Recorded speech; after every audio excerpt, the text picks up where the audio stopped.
अस्सलाम वालेकुम friends, welcome to my channel. कैसे हैं आप लोग। किचन टिप्स फॉर वुमेन में आपको खुश आमदीद कहते हैं। तो आज मैं आपके लिए बहुत ही सिंपल और आसान सी रेसिपी लेके आई हूँ।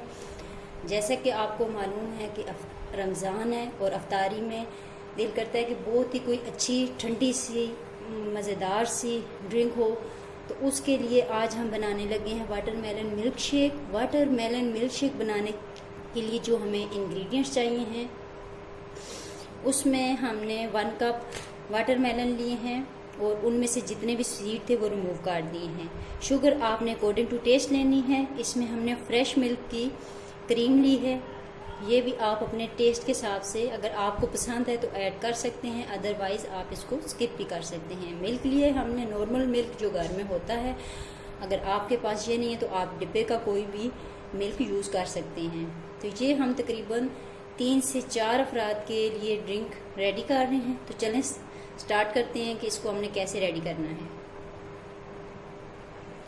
सबसे पहले आपने क्या करना है, जग को लेके उसके अंदर जितने भी वाटरमेलन हैं आपने वो ऐड कर देने हैं।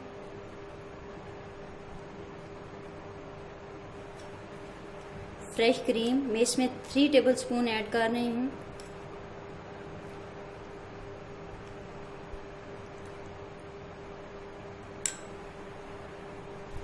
शुगर भी मैं इसमें तकरीबन 3 टेबलस्पून ऐड कर रही हूँ।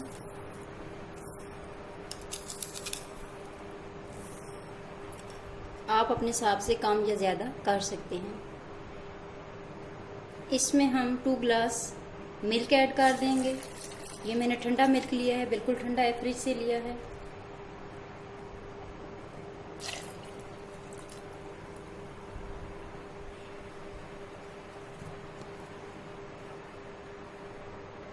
अब इसको हम अच्छे से मिक्स कर लेंगे।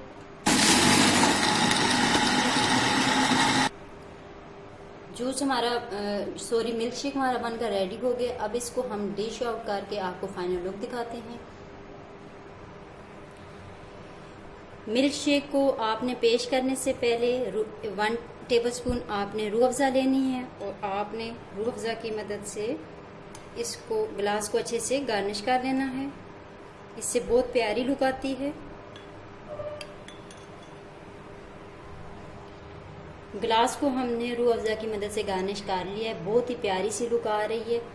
आप भी इसको पेश करने से पहले ऐसे ही ग्लास के अंदर रूह अफ़ज़ा ऐड कर सकते हैं।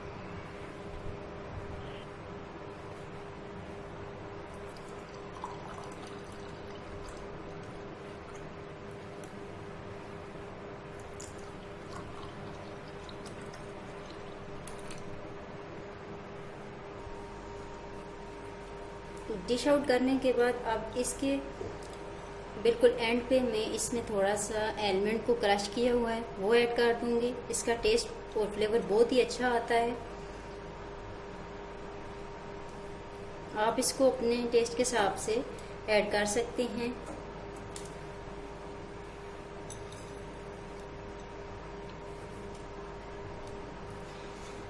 तो फ्रेंड्स, बनाना मिल्क शेक बनकर रेडी है। आप इसको अफ्तारी में लाजमी ट्राई कीजिएगा। अगर आपको हमारी वीडियो अच्छी लगे तो लाइक किया करें, कमेंट्स भी किया करें, हमारे चैनल को सब्सक्राइब करें, बेल आइकन को लाजमी प्रेस कर दिया करें। तो इंशाल्लाह नेक्स्ट टाइम एक नई रेसिपी के साथ दोबारा हाजिर होंगे। तब तक के लिए इजाज़त दीजिए। अल्लाह हाफ़िज़।